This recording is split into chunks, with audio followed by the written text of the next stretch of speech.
pedal. Maybe you can see me. Not the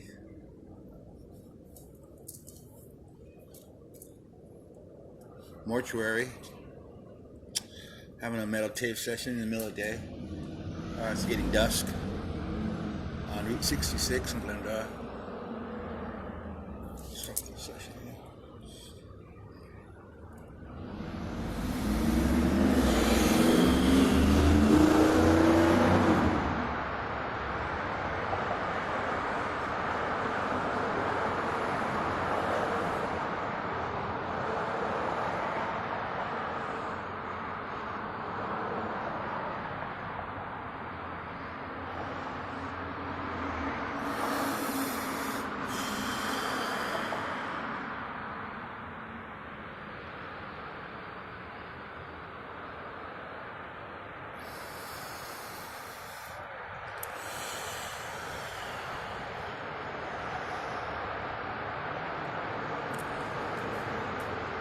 So, a few minutes ago, I was meditating before I turned on the camera,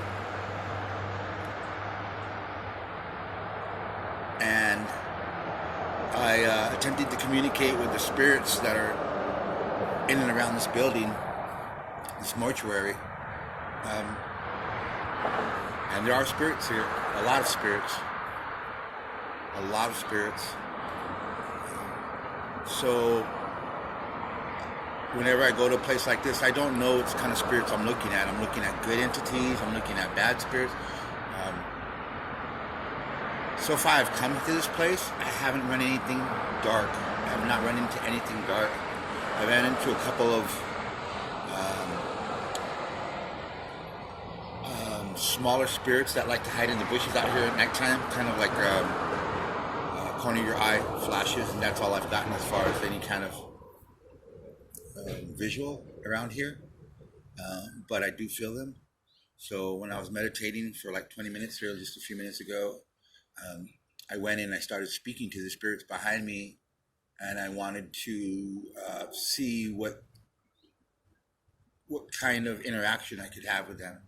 And I instantly got a great wall of millions of, not millions, but I guess hundreds and hundreds of people came at me like a wall of fire, and then the fire turned into a horse, a flaming horse, and the horse was a symbol of strength that was backing me.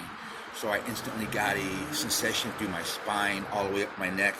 I've got the image of these people combining all their souls together into a fire that turned into a fire horse and came at me, but it didn't come at me. It came outside of me and backed me, like it's backing me.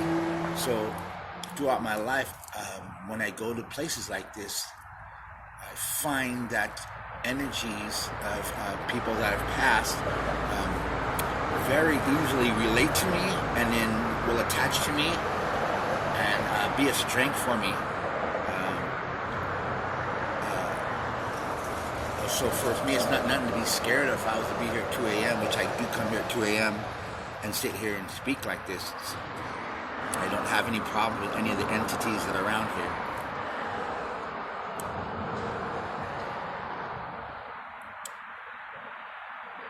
I don't recommend anybody could do this. It's taken me years and years and years to be able to have the tools to identify the subtle amounts of energies, and then be able to go into meditative states that allows me to actually lift, that's called go out of body. I can actually leave my body, with just in a meditative state, and then rise above my body to speak to other conscious beings and spirits in the unseen realm, things that are outside of our visual spectrum I can see. So I don't recommend to everybody who hasn't been trained to do this, just go out and do stuff like this. If you are a gifted person and you have abilities, clairvoyant abilities, and psychic abilities, you should find a person that is advanced and be guided by them. You need guidance. And It's always a good thing to keep learning, but it's also, you have to know, you have to have some kind of boundaries for yourself, just for your safety purposes. Because in this, I'm very confident in it because I've done this for a long time, and I've dealt with entities that allowed me to see everything that you can't see. So I don't recommend anybody doing this without some kind of a guide, a knowledgeable person like myself, without a yogi or guru or sharma, any kind of person that understands the unseen world can guide you to a safe point and then get you to a point where you can be open to going out by yourself and doing these things without the fear of picking up something that you don't want to have in your life. But it's very possible. I'm sure you've seen quite a bit of all the new TV shows. There's tons of ghost hunters and psychic hunters and people all over the internet now. Just about every cable channel has their own ghost hunting psychic show.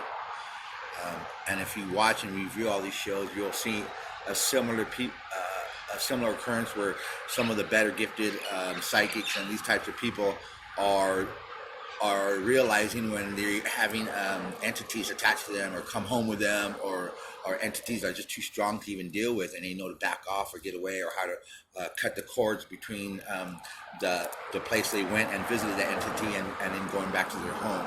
So if you don't know how to navigate through those types of situations, I definitely recommend that you have somebody like myself to help you do that. And then again, once again, everything that I'm talking about in this world of the unseen world is it relates to you don't have voices talking to you. Everything is very subtle. Images, when you close your eyes, even though you close your eyes, you're still receiving images. You're receiving light markings in your retina that are still burned in there. They're making images in your eyes, little points of light here and there dancing around. You still can see light coming through, depending on how bright it is. I can see my hands waving in front of my face. So to a point, I can see with my eyes closed, right? If there's a lot of light coming through, I can see almost like an X-ray. You can see. Well, the spiritual world is taking that small amount of understanding, seeing things, and expanding them, and then working on them. It's working on the really small, minute parts of understanding things with your eyes closed.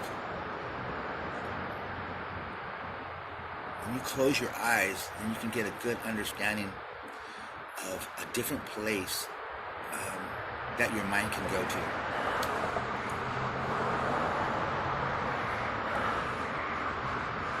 So all the psychic work and all the channeling work, it's just throughout your life being able to sit, meditate, and focus on the small things. And then once you're in a meditative state, then you can start asking yourself a question and look for an answer to come in, whether it be the answers coming from within you or it's being guided or channeled into you. I don't know.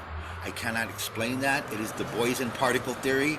The particle is there. If we look at it, if we don't look at it, the particle is not there.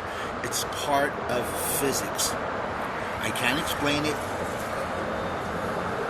The physics people can't explain it. It's just real. If you focus on something, it will manifest in an energy state. The manifestation of small and subtle differences in what we do and how we think and how we intake our information, and then as we intake that information, we have to study it little by little by little by little, and it's always small. The world of psychics and clairvoyancy is not a big world where things come to you fast. It's minute information that you have to follow, and then once you start following that information that kind of just pops into your head, you try not to clear your mind so things can just pop in your head random. Is it me popping in the head or is it the world? Once again, I'm not really sure. The Boson particle again. It's a combination of both. It's a combination of personal magic and external entities that are unseen from beyond the world that are working with your energies to feed you information. Now, when they feed you information, it's not always perfect. When I do a psychic reading for a person and they have a family member that's died, the psychic person doesn't come and see me and says, "Hey, I died. This is my daughter. I died, and my name's Ben." No, you know what happens is I'll get a feeling. I'll have like a feeling like somebody wrap around me, like a boy's arms, a man's arms wrap around me. I get a feeling, so I feel a male, big male. He's big enough to put his arms around me. So that's the feeling I'll get, and then I'll get information of Benjamin,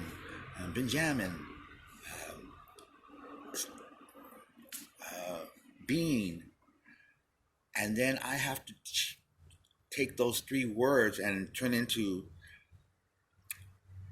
Ben, and then if I say the actual name, I get kind of like stars around in Twitter from that information telling me. So then that's my validation that I'm talking to a father and his name is Ben. And so I've had other people who just passed away, and if they've just passed away and they're recently passed away, in the spirit world, they're like babies. They can't talk, they can't walk, they can't do anything. They kind of just mumble. So people that have died and they've only been dead a month or two, when they speak, they mumble. They can't pronounce words. After 6 months or a year, then that person, when they speak to me, they can say whole sentences. I remember the first time my friend Grace, the singer for my band, she spoke to me. And she wanted to, I didn't know what she was talking about, but she wanted to say hi to Bob. Bob, our good friend Bob. She just wanted to relay to Bob that she's okay. So the first thing she ever said to me was, and I stopped her. I said, Bob. She shook her head and said, Bob. Okay, so that's common that they can't speak and they kind of stutter, or it takes them a long time to get a single word out, or the word that comes out is not the word. So we as a psychic have to interpretate a lot of what's going on. So you have to take those subtle little things and then stitch them together and to get the information, because I get all this information, but I can't give the person I'm doing a reading for there's no work. I have to wait for it to come together, and I'm sitting there and this person's looking at me and I'm saying, Bob wants to tell you hi, that they're fine. So it's not so fast. And if you watch all the psychic people on TV, you'll find that it's the same way for them. Everything is very minute, and it comes in small pieces. And you're sitting there. I'm sitting there watching them, trying to. I know in their head they're trying to decipher what they're getting, and then they're trying to relay it best they can to the person that they're reading. We all can do it. We all can do it. But it's just a matter of who do you go to in America? Western psychology won't touch any of this. You know, barely now in the last 10, 15 years, there are universities and there are programs now that are going to shamans, and they're going to psychics, and they're going to people that do this time of work and trying to wire their heads up and figure out what's really going on. Is this bullshit? Or is there something a lot deeper that they have been overlooking, labeling as witchcraft, you know, or just bullshit? But it's not bullshit. It's just our brains have so much room in here that we don't use, and they'll call it junk DNA, but that's programming right there. It's not junk. There's stuff here that, until you learn to go inside and find out who the fuck you are and why you act and say the things you say, you can't reach those points. You can't become a Shaolin monk. You can't become a great, great, great, humble person. like a Dalai Lama. You can't become that person until you go here. Then when you get this repaired in here and you know who the fuck you are and why you have emotional outbursts and you're uncontrolled in your own emotional life, then you get to the point where you can start building and working with the spirit world. You'll get it. You can get to the point of being a guru. You can get to the point of being a high vibrational person that understands how to use their body energy, their chi, their prana